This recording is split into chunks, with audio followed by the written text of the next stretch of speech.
Hello welcome to Vijaya kitchen.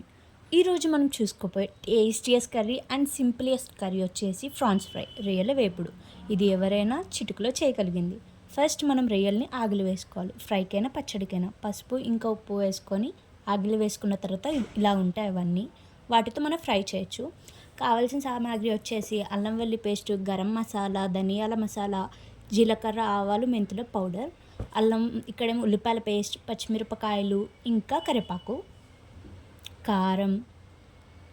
ముందుగా ఒక pan పెట్టుకొని అందులోకి ఆయిల్ వేసుకొని పచ్చిమిరపకాయలు వేసుకొని ఆ తర్వాత కరివేపాకు వేసుకోవాలి. ఆ తర్వాత ఉల్లిపాయ పేస్ట్ ఉంది కదండి, అది కూడా ఇప్పుడు మనం వేసుకోవాలి. ఈ ఉల్లిపాయలు బాగా బ్రౌనిష్ రావాలి. మనకి ఏంటంటే ఎర్రగా వచ్చిన తర్వాత చాలా టేస్టీ ఉంటుంది. తర్వాత ఇందులో ఇంతకు చూపించిన అల్లం వెల్లి పేస్ట్ వేసుకొని బాగా మిక్స్ చేసుకోవాలి మనం, పచ్చి వాసన పోయేదాకా. నూనె ఎక్కువ పడుతుందండి ఇందులో మాకు, ఎందుకంటే ఫ్రై కాబట్టి నూనె ఎక్కువగా పడుతుంది. ఇంతకు చూపించిన మసాలాలన్నీ మనం వేసుకోవాలి ఇందులో. ఇది చాలా క్విక్గా అయిపోయే రెసిపీ అండి. ఇందులోకి ఇంకా కారం వేసుకోవాలి.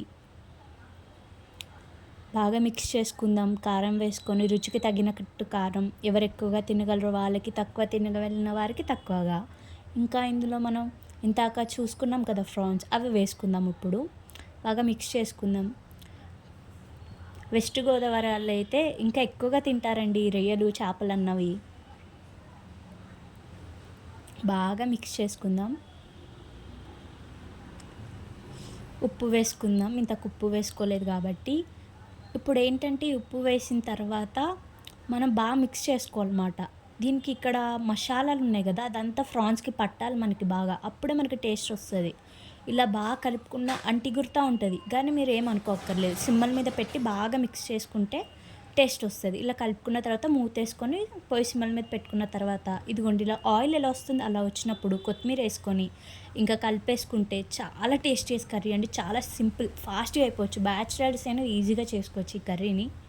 సో ముద్ద నోట్లో పెట్టుకొని చాలా అమృతంగా ఉంటుంది. Thank you everyone.